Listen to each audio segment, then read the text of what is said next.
एक मजदूर के 3 सवाल में फंसा बीरबल। फतेहपुर सीकरी की सबसे रहस्यमयी चुनौती की कहानी। दृश्य 1। फतेहपुर सीकरी का दरबार। सुबह का समय। फतेहपुर सीकरी का भव्य दरबार हमेशा की तरह शोर और शोभा से भरा हुआ था। मंत्री, कवि, संगीतज्ञ सब अकबर के सिंहासन के चारों ओर बैठे थे। पर आज अकबर के चेहरे पर उत्सुकता थी, क्योंकि दरबार में कुछ अजीब होने वाला था। अकबर बोले, बीरबल, आज एक अजनबी मजदूर दरबार में आया है। कहता है वो तुम्हारी बुद्धि को परखेगा। वो कहता है कि उसके 3 सवालों का जवाब अगर तुम ना दे पाए तो तुम्हें मंत्री पद छोड़ना होगा। बीरबल मुस्कराए। जहांपनाह, ज्ञान की परीक्षा से डरना मूर्खता है। बुलाइए उस मजदूर को। दरबार में सन्नाटा छा गया। दृश्य 2। मजदूर का प्रवेश। दरवाजे खुले। अंदर आया एक दुबला पतला आदमी, फटे कपड़े, पैरों में धूल, हाथ में एक फावड़ा। पर उसकी आंखों में गजब का आत्मविश्वास था। उसने अकबर के सामने झुककर कहा, जहांपनाह सलाम। मैं एक गरीब मजदूर हूं, लेकिन आज मैं बीरबल को सोचने पर मजबूर कर दूंगा। अकबर हंस पड़े। वाह, क्या बात है। गरीब है पर हिम्मत अमीरों से ज्यादा। बोलो, क्या सवाल हैं तुम्हारे? मजदूर ने बीरबल की ओर देखा और बोला, मंत्री जी, मेरे 3 सवाल हैं। अगर आपने सही जवाब दिए तो मैं आपको गुरु मान लूंगा। अगर नहीं दे पाए तो आप मान लीजिए कि असली बुद्धि किताबों में नहीं, जमीन पर होती है। बीरबल ने सिर झुकाया। पूछो भाई, क्या सवाल हैं? पहला सवाल, इंसान का असली मालिक कौन? मजदूर बोला, पहला सवाल, इस धरती पर इंसान का असली मालिक कौन है? दरबार में सन्नाटा। कुछ दरबारी फुसफुसाने लगे, राजा मालिक होता है। नहीं, भगवान मालिक है। बीरबल ने मुस्कराकर कहा, जहांपनाह, इस सवाल का जवाब न आसमान में है न दरबार में, जवाब जमीन पर है। फिर वे बोले, मजदूर, इंसान का असली मालिक उसका पेट है। जिस दिन पेट भरा हो, आदमी भगवान को याद करता है, और जब पेट खाली हो तो वो अपना मालिक खुद बन जाता है। पेट ही वो ताकत है जो राजा को मेहनत करवाती है और गरीब को सपने देखने पर मजबूर। मजदूर की आंखों में चमक आई।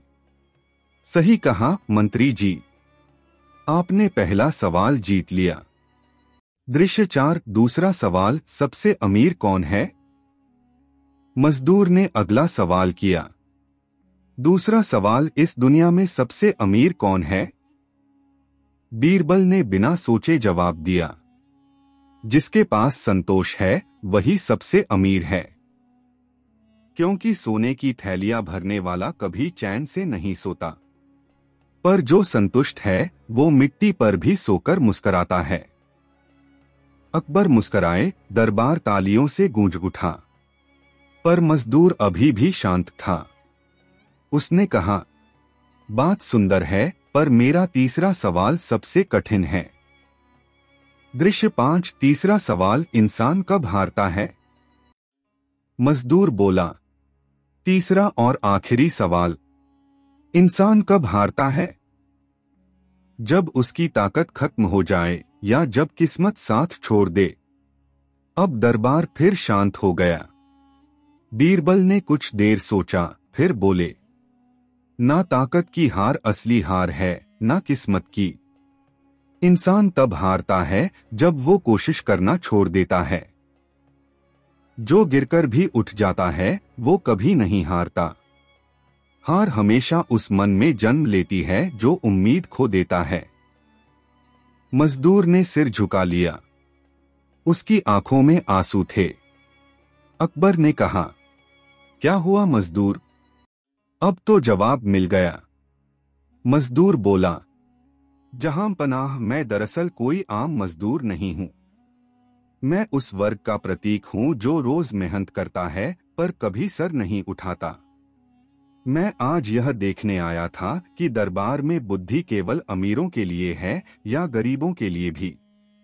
बीरबल आगे बढ़े और बोले, बुद्धि का मूल्य ना जात में होता है ना वस्त्रों में। सवाल की कीमत पूछने वाले की सच्चाई से होती है। तुम्हारे सवाल ने आज दरबार को सिखा दिया कि ज्ञान जमीन से शुरू होता है। मजदूर का सम्मान। अकबर ने आदेश दिया, इस मजदूर को 100 स्वर्ण मुद्राएं दी जाए और राज्य का सत्यसेवक घोषित किया जाए, क्योंकि इसने हमें वो सिखाया जो किताबें नहीं सिखा सकती। मजदूर रो पड़ा, जहां पनाह मैं सोना नहीं चाहता। बस वादा कीजिए कि आप अपने राज्य के मजदूरों को भी उसी सम्मान से देखेंगे जैसे किसी दरबारी को देखते हैं। अकबर ने तुरंत कहा, वादा है। दृश्य 7 अंत और सीख। मजदूर चला गया पर उसकी बातें बीरबल के दिल में रह गईं।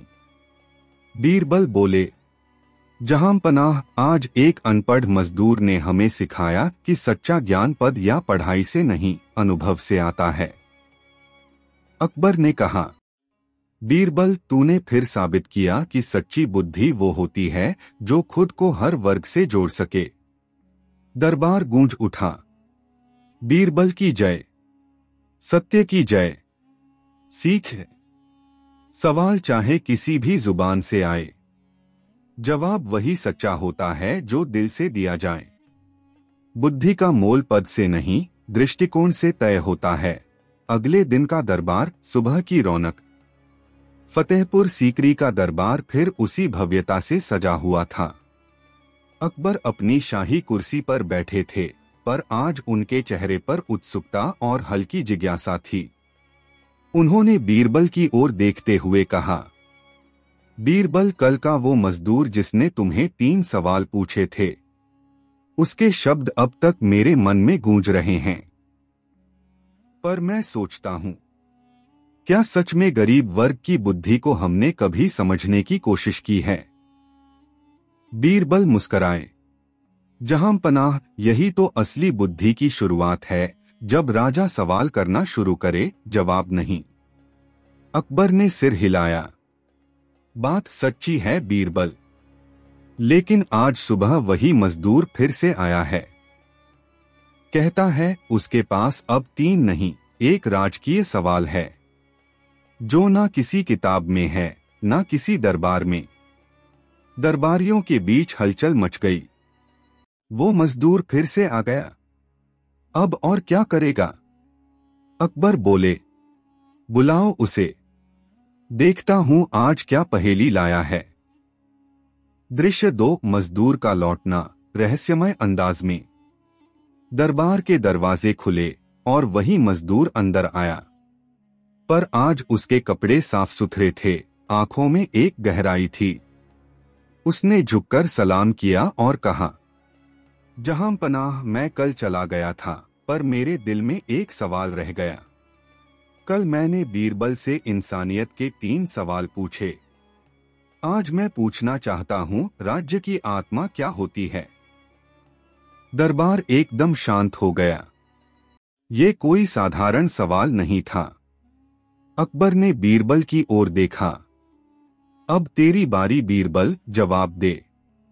दृश्य 3 बीरबल का मौन और मजदूर की मुस्कान। बीरबल कुछ देर तक चुप रहे। फिर उन्होंने कहा, राज्य की आत्मा न सैनिकों में बसती है न राजमहल में। राज्य की आत्मा उसके आम इंसान में बसती है। वो किसान जो बिना ताज पहने भी रोटी उगाता है। वो मजदूर जो बिना नाम के भी महल खड़ा करता है। मजदूर मुस्कराया, तो क्या आप मानते हैं कि हम ही राज्य की आत्मा हैं? बीरबल बोले, तुम नहीं, हम सब, क्योंकि राजा भी प्रजा के बिना राजा नहीं होता। मजदूर की सच्चाई का खुलासा। मजदूर ने गहरी सांस ली। जहां पनाह, अब समय आ गया है सच बताने का। मैं कोई साधारण मजदूर नहीं हूं। मैं आपके ही राज्य का एक वृद्ध शिक्षक हूँ, जिसने वर्षों पहले सोचा था कि ज्ञान को केवल दरबार में नहीं, जमीन पर भी परखना चाहिए। इसलिए मैंने मजदूर का रूप लिया। अकबर चौंक गए। क्या तुम हमारे राज्य के विद्वान हो? वृद्ध बोला, जी हाँ जहांपनाह। मैं देखना चाहता था कि बीरबल केवल दरबार के बुद्धिमान हैं या इंसानियत के भी, और आज मैं मान गया। बीरबल की बुद्धि में करुणा भी है, अहंकार नहीं। दृश्य 5। बीरबल की विनम्रता। बीरबल ने झुककर कहा, गुरुवर, मैं तो केवल वही देखता हूं जो जीवन दिखाता है। ज्ञान का मतलब केवल सही जवाब देना नहीं होता, बल्कि दूसरों के सवालों की गहराई को समझना भी होता है। अकबर ने तुरंत कहा, आज से इस वृद्ध शिक्षक को राजगुरु की उपाधि दी जाए, क्योंकि जिसने बीरबल की बुद्धि को परखा और राज्य की आत्मा की पहचान कराई, वो सम्मान का पात्र है। दरबार तालियों से गूंज उठा। दृश्य 6। दरबार के बाद अकबर और बीरबल का संवाद। दरबार खत्म हुआ। अकबर धीरे से बोले, बीरबल, तूने फिर मेरी आंखें खोल दी। राज्य केवल दीवारों और सैनिकों से नहीं चलता, बल्कि उन गुमनाम हाथों से जो हर ईंट उठाते हैं। बीरबल बोले, जहांपनाह, जिस दिन राजा अपने मजदूरों को अपनी ताकत समझ लेगा, उस दिन राज्य कभी नहीं गिरेगा। अकबर मुस्कराए, सच कहा तूने बीरबल, आज तू फिर जीत गया। सीख, जो व्यक्ति दूसरों की मेहनत की कीमत समझ लेता है, वही सच्चे अर्थों में नेता बनता है।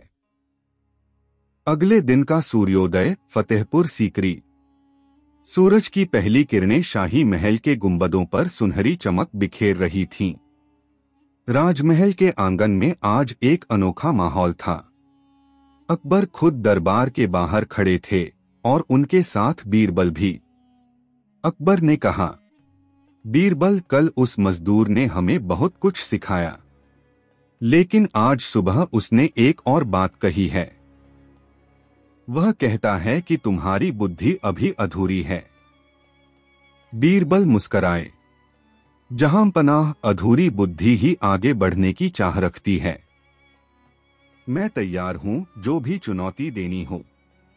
अकबर ने सिर हिलाया और आदेश दिया, मजदूर को बुलाओ। दृश्य 2। मजदूर। अब राजगुरु का आगमन। दरबार के द्वार खुले और वही वृद्ध मजदूर अब साधारण नहीं लग रहा था। वह आज सफेद वस्त्रों में था, आंखों में गंभीरता थी और हाथ में एक मिट्टी का पात्र। वह धीरे धीरे बीरबल के सामने आया और बोला, बीरबल, आज मैं तुम्हें 3 नहीं, केवल एक परीक्षा दूंगा। अगर तुम पास हो गए तो जान लोगे कि बुद्धि और कर्म में असली फर्क क्या है। बीरबल मुस्कराए, कहिए राजगुरु, परीक्षा क्या है? दृश्य 3। परीक्षा की शर्त। मजदूर ने कहा, इस मिट्टी के पात्र में पानी भरा है। तुम्हें इसे लेकर इस दरबार से उस पहाड़ी के शिखर तक जाना है।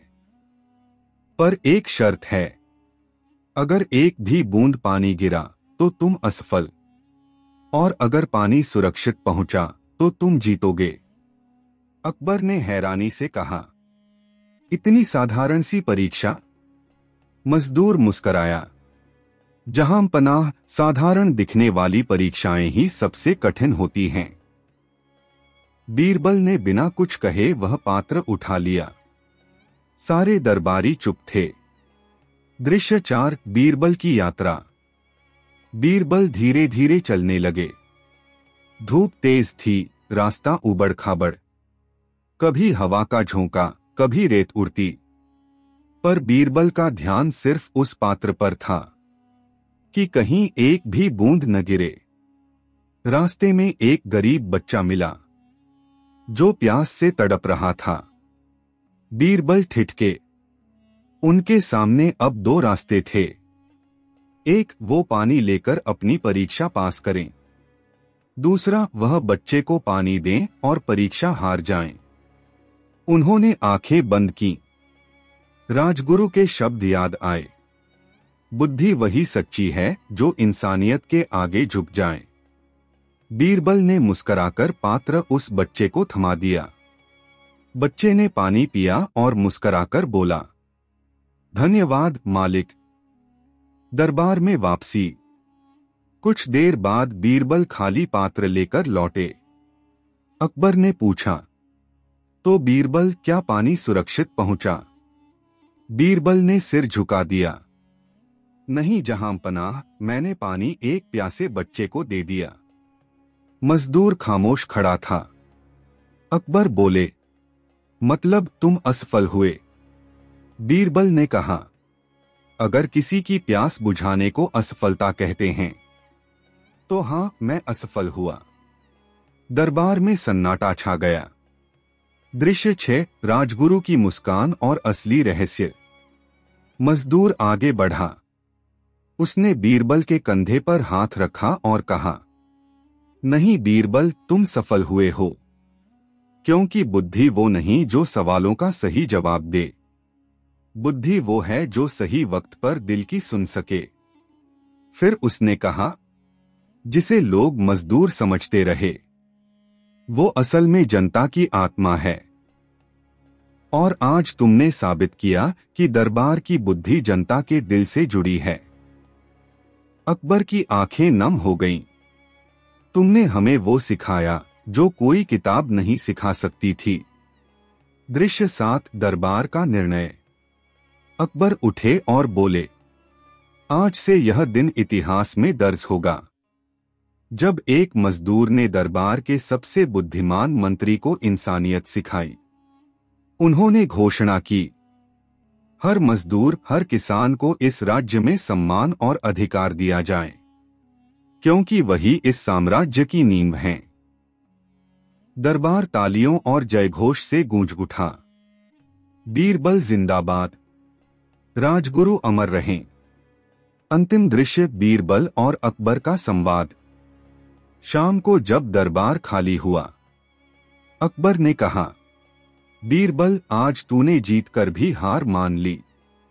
बीरबल हंसे, जहांपनाह, कभी कभी हार ही इंसान को जीत से बड़ा बना देती है। अकबर बोले, और आज मुझे भी समझ आया कि राज की ताकत तलवार में नहीं बल्कि इंसान के दिल में होती है। बीरबल मुस्कराए, जहां दिल जीत लिया जाए वहां कोई युद्ध बाकी नहीं रहता। सीख है, जो अपने ज्ञान को इंसानियत से जोड़ लेता है वही सच्चा ज्ञानी कहलाता है। बुद्धि से जीते लोग नाम पाते हैं, पर दिल से जीते लोग अमर हो जाते हैं।